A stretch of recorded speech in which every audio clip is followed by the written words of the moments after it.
Welcome to the EoE Guru podcast.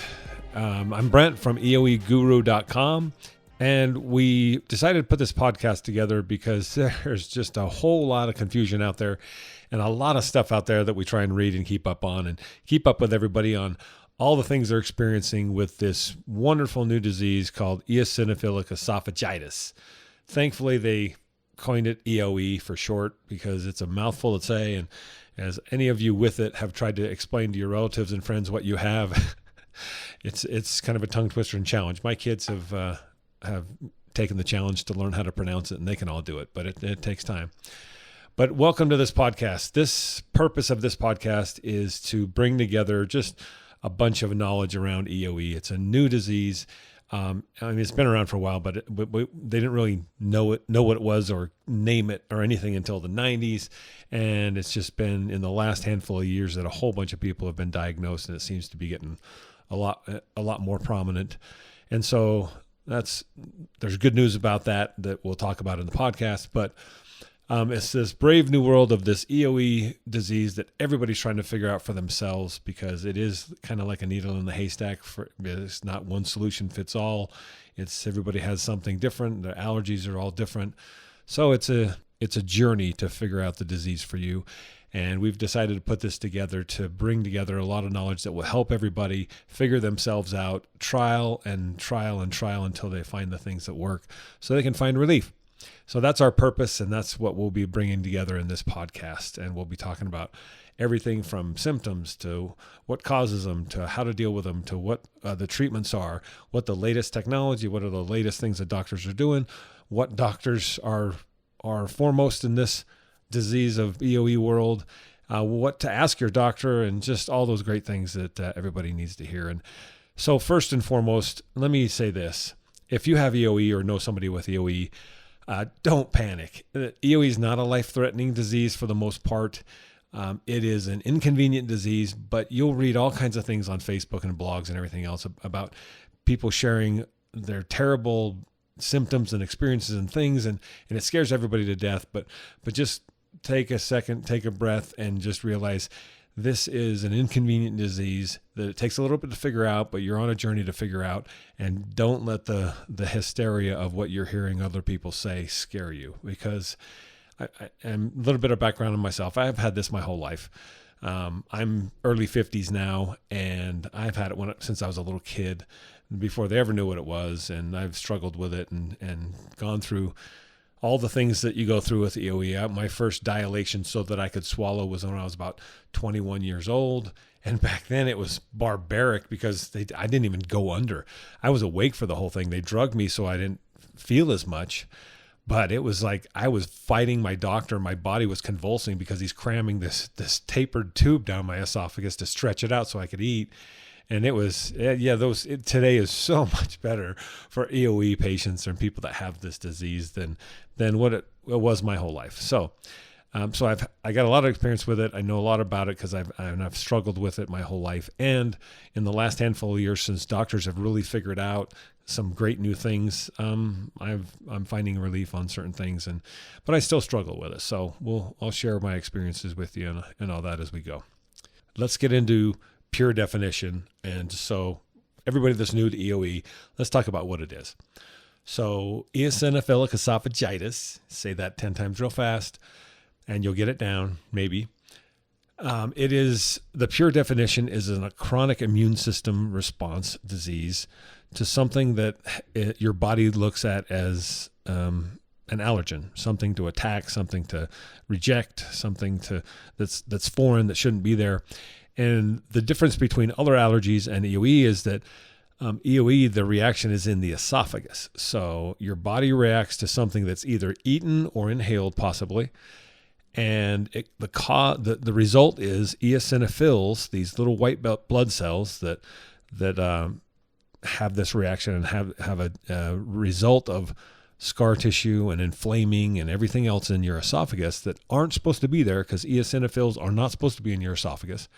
But this disease makes them go there, and they consolidate, and they pick their place, and they attack. They don't really attack, but I'll get a little technical on you. Eosinophil cells, I look at it like this. So the eosinophil cell is the gun.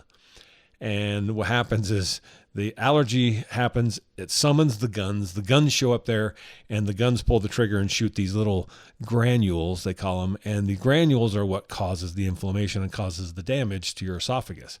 So these little granules come out and they attack and they cause all this trouble in your esophagus, and they last for a little while.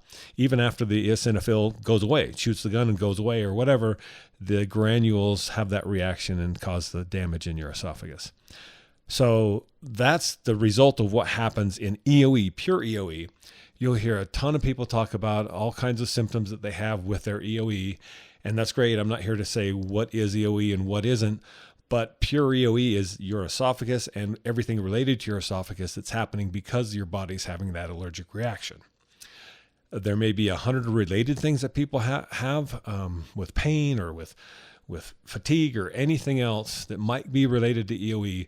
I'm not concerned about those because those are, it's just all over the place. We could talk about those things forever, but I'm concerned in this podcast in the initial part with pure EoE and what people are struggling with when they have the disease. So that's EoE in a nutshell. Most people with EoE have multiple allergies. I'm a good example. I've always had food allergies. I'll eat something. Even when I was a kid, I'll eat something and my body reacts and my throat actually closes up like within minutes, and where it's really hard to swallow. And I have to drink. For me, it's been Dr. Pepper. My whole life, I drink Dr. Pepper to keep my throat open because water never seemed to help me much or even make it worse. So I would always have Dr. Pepper with every meal or a soda or something. And there's something about either the bubbles, the sugar, the caffeine, or something in there. And probably not the caffeine because root beer would help me too when I was a kid. But there's something in there that helps. And you hear a lot of people talk about drinking Coke if they have an impaction or if something sticks or whatever, and the bubbles somehow make it so it goes down a little bit better. But for me, that initial allergic reaction that I've had, that's not EoE, it's a separate allergic reaction, but it caused my throat to immediately close up, and I have to keep it open by drinking a whole bunch of Dr. Pepper or whatever I have at the moment. And so the connection there with EoE is that when my esophagus is inflamed and smaller, because what happens with EoE is those granules damage your esophagus, they cause inflammation and scar tissue, and it tightens and tightens and tightens over time until you get to the point where it's really hard for food to pass through your esophagus. And that's when you have a food impaction. Something gets stuck or you have trouble getting something down, and you become the slowest eater on earth, like many of us with EoE. Because it's just, we have to chew up our food so much, otherwise it's going to stick on the way down. The good news is most people have strictures, they call them. So it's a little place in your esophagus where it's really tight, and it's called a stricture, and it's hard for food to pass by that. Most people have that down low, to where if you swallow something, it's down low, even if it gets stuck or impacted, as we call it. You can still breathe. So it's uncomfortable. It's terrible. It could be painful. You can't get anything like water or anything to pass by that potentially. And sometimes in the worst case, you have to go to the hospital and they have to go down and knock it through or pull it out or whatever they can do to get you where you can eat again. For me, the bad news is that my stricture has always been up high, and it's a really long one. It's way up high in my esophagus. And mine gets to where I am the slowest eater in the world because I have to chew so much.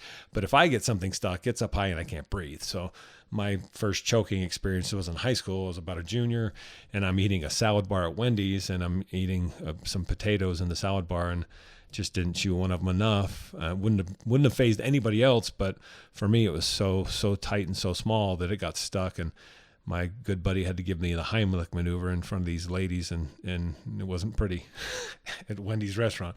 So at a young age, I was experiencing that, and I felt that, and my doctor laughed and thought, this guy has just adapted to this thing that makes him a slow eater. He has to chew up his food so much.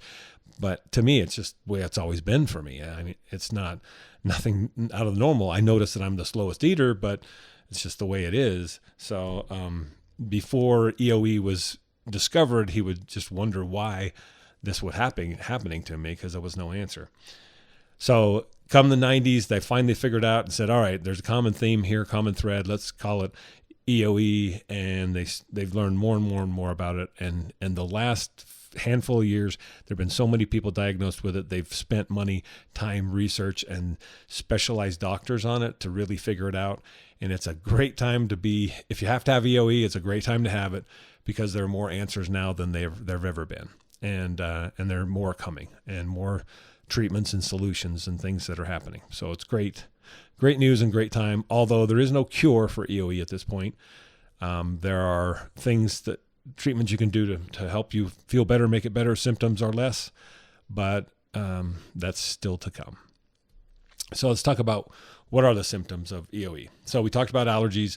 Many people have environmental allergies and have them really bad that have EoE. Many people have food allergies with EoE or both. Many of us have both.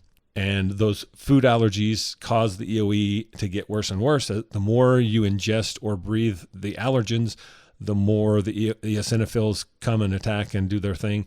And the more dysphagia or difficulty swallowing is what it's called. The more that happens. And then it happens over time. It's a slow reaction. So here's the difference. EoE, there's food allergies that cause immediate reactions. And those really aren't the culprit in EoE because that's something you eat, you have a reaction to, and then you go, wow, I'm allergic to that. I got to stay away from that. And you do because you have that reaction immediately. EoE triggers are the things that you don't really notice because you can't feel anything immediately happen. So you can't identify them, but there's a slow reaction over time that just keeps getting worse and worse and worse because you keep ingesting whatever that allergen is. And because you don't know it's doing anything to you. And then eventually your esophagus is so small and tight that it's just, now you got to do something about it because you can't swallow or can't eat. So that's kind of the cycle for people with EoE. And then the worst case is when you have food impactions because it gets so small, you don't chew up enough, some food sticks, and then you got to go in and have it done. And so these strictures are really the only way to deal with them is either stop eating or ingesting whatever the allergen is, but we don't know what it is because it's hard to figure out what the trigger is for EoE. Or you go in and you have an EGD where they go in and dilate your esophagus with either this tapered tube called savory dilators, or they have a balloon, or they have a few different options to dilate your esophagus. And we'll talk about that in a later episode as well, and what those are and the benefits of those. But the answer is, at least that's the answer to make you be able to eat again. So for me, my experience has been, I've been dilated every 3 to 4 years, my whole life almost, starting with when I was 21 years old, because I just couldn't eat. So they would go in and dilate me, and I would be good for another few years because again, it's a slow acting disease that goes slow. And then eventually I couldn't swallow anything again. I'd go back and have it stretched again. This is one of the areas you'll hear people freak out and talk about, oh, it's so dangerous to go in and have your esophagus stretched. There are so many risks. And so, yes, there are risks like any other surgery. If they have to put you out for anything, there are the regular risks of going under. And there's about a 1% or less chance of perforating your esophagus when they stretch it, depending on how bad it is and those ingredients around that. But still, they used to be scared of it years ago. They thought it was 10%. Chance or risk of tearing your esophagus or perforation, but they've learned over the years, and they've done so many of these, they've learned what to watch out for, how to do it, and the risk is down to less than 1%. So it's a safe procedure, and you got to be able to eat, you got to be able to swallow. It's way too inconvenient and really dangerous for somebody like me to try to eat. And when your esophagus is so small, I literally choked and got in up high in my esophagus on a quarter of a small pill because I used to have to cut my pills up. And this was I don't remember what it was for, some kind of pill for cholesterol or something like that years ago. But I'd cut it in force, and a fourth of the pill got lodged in my esophagus and stuck there, and it wouldn't go down. So I had to try to get warm water down or something to get it to where it would dissolve enough to where it would go down. And during this time, I couldn't breathe. So it was a scary situation. So you don't want to get there. You don't want to have that. So I can tell you, I've had, I don't know how many, for 30 years, I've been stretched every 3 to 4 years and stretched multiple times. I'll do it at least twice every time. And in the last handful of years, I actually was stretched 7 times in 2 years ago in 1 year.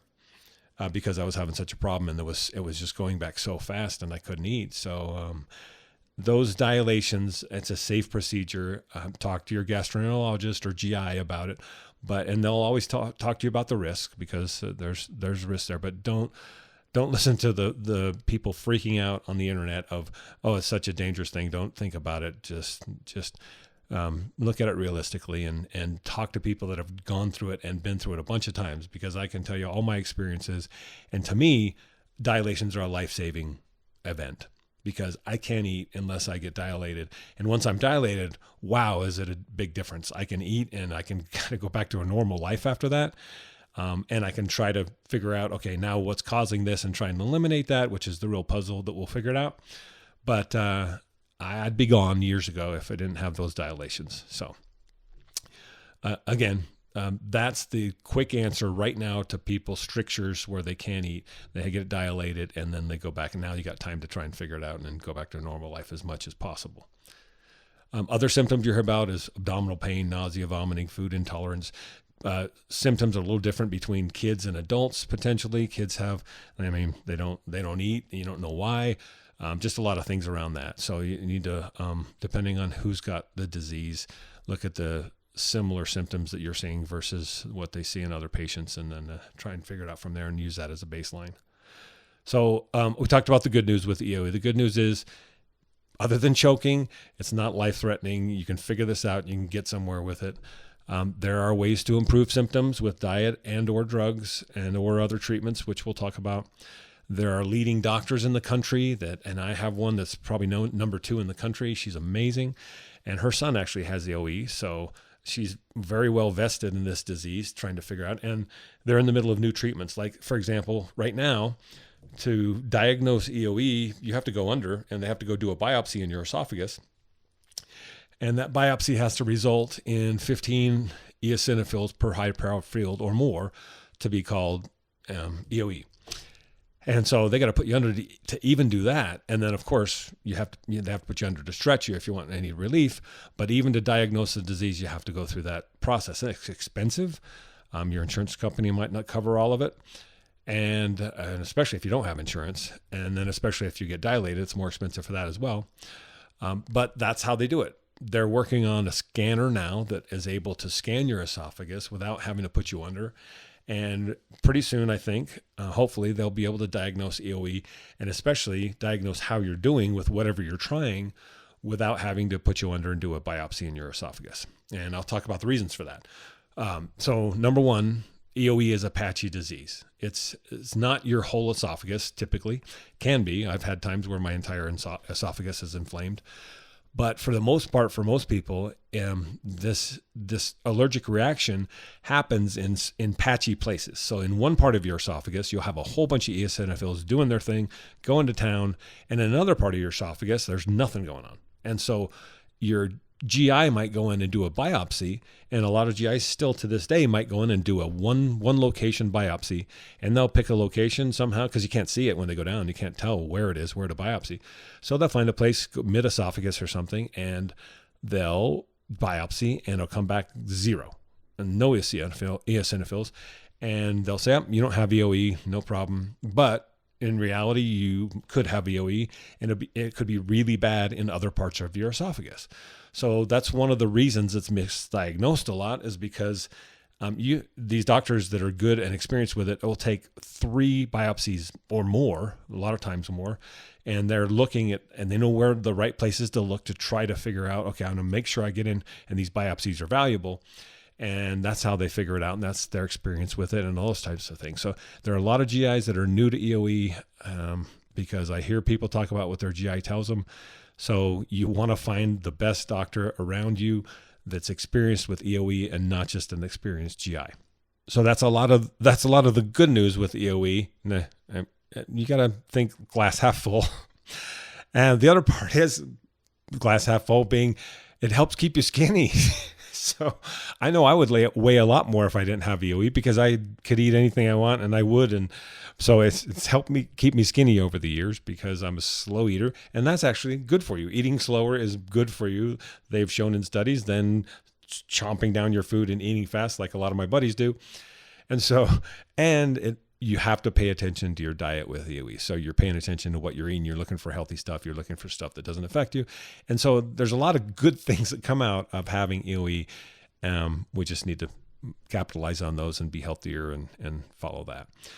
So again, part of the bad news is we're still learning. We're still experimenting with treatments and diagnosis and everything else. And we talked about the severity and how difficult it is to diagnose that.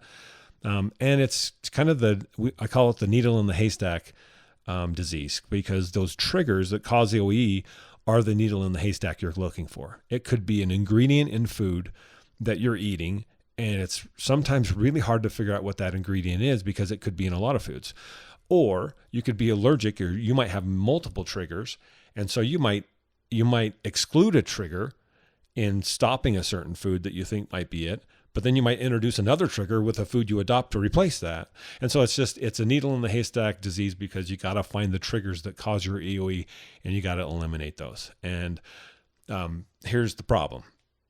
First thing that your GI will tell you to do, because there aren't many options for this, they'll send you to an allergist, and they'll say, well, let's get you some allergy testing to see what we can figure out what you're allergic to.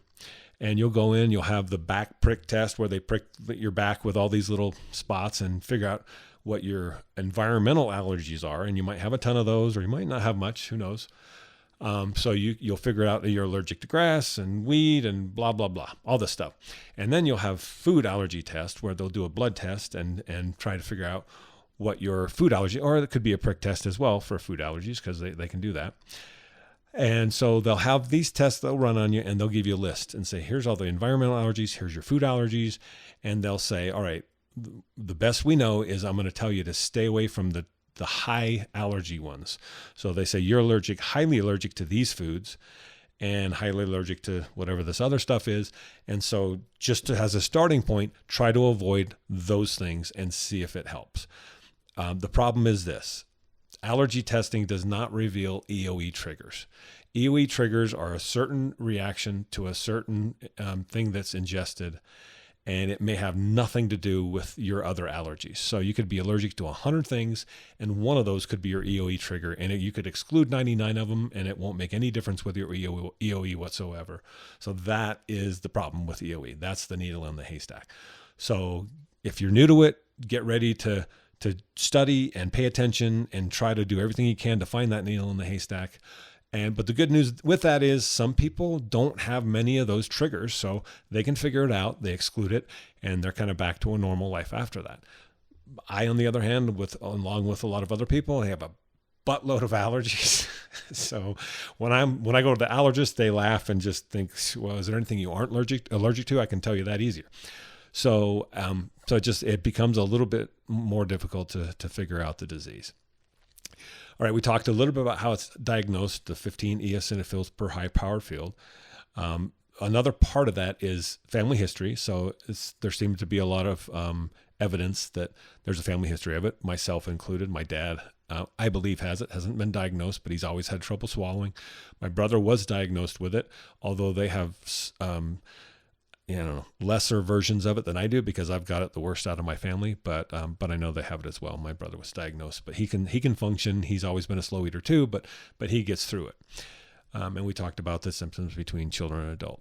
So, all right, now let's talk about the relationship between EoE and GERD. GERD is gastroesophageal reflux disease. So acid in your esophagus, the burning, heartburn feeling, that kind of stuff. So they're not, so let me just say, they're not directly connected. You can have EoE, not GERD. You can have GERD, not EoE, and you can have both. But so this gets a little tricky and a little complicated, because there has been a term called PPI responsive EoE. And what that means, PPI is a proton pump inhibitor. That is a medicine that stops your stomach from pumping acid. So what it does is it reduces your acid in your stomach, so that acid doesn't get up in your esophagus, and it just reduces that overall in your body, so where you're not burning your esophagus with acid anymore. And those work very well. And that's actually going to be your first line of defense from your GI when they diagnose you with EoE. They're going to want to get rid of that acid in your esophagus to make sure that's not causing the problem. And what they've learned is about 50% of people that go on PPIs have a positive response to their EoE by getting rid of the acid, by going on a PPI. So they coined the term PPI responsive EoE.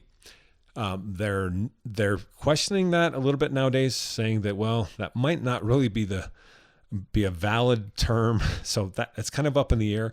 But the fact is, some people have relief just from going on a PPI. So that's fine and that's good. And hopefully you're one of those people, because that's easy. You'll hear people freak out about PPIs and say, well, they cause all these problems. They cause heart attacks, whatever the case is. It's not, it's another well overblown thing. There was a study that they tried to say that some PPIs increase the probability of having a heart attack of some sort or whatever. And I've talked to GIs, and the study was not conclusive that said anything about you're going to have a heart attack if you go on a PPI. So I've been on PPIs since I was 20 years old.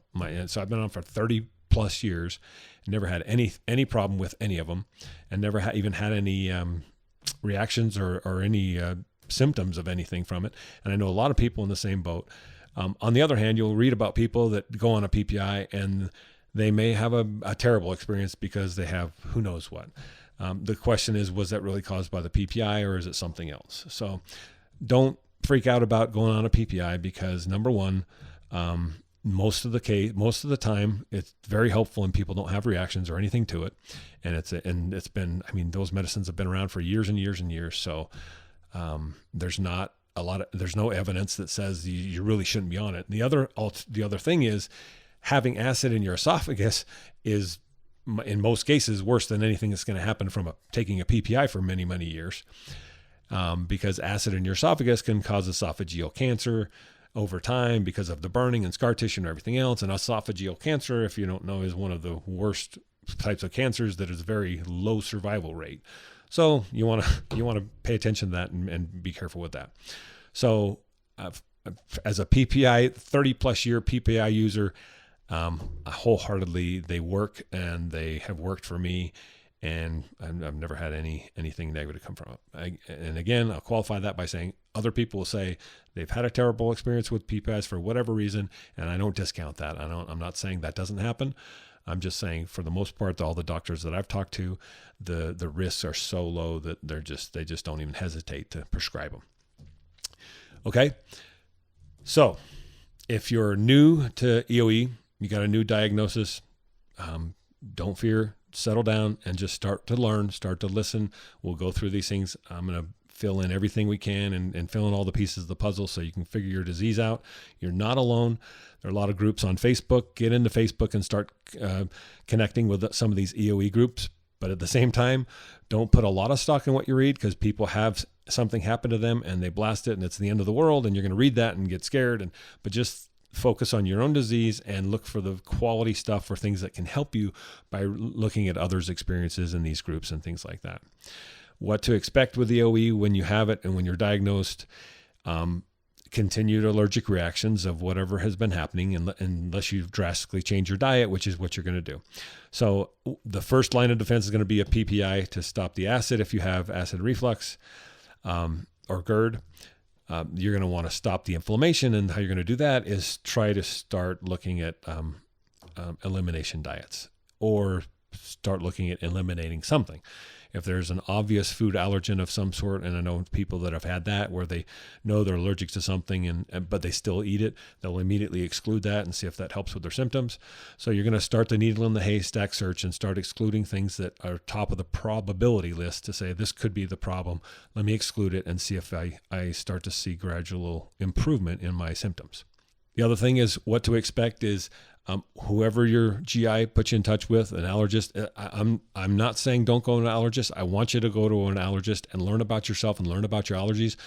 Just don't think you have to exclude all those things because it might be your triggers. Start them intelligently. Start at the high ones and exclude your high allergies, and hopefully one of those is going to be your trigger, and you're going to start to feel better and see some improvement in symptoms.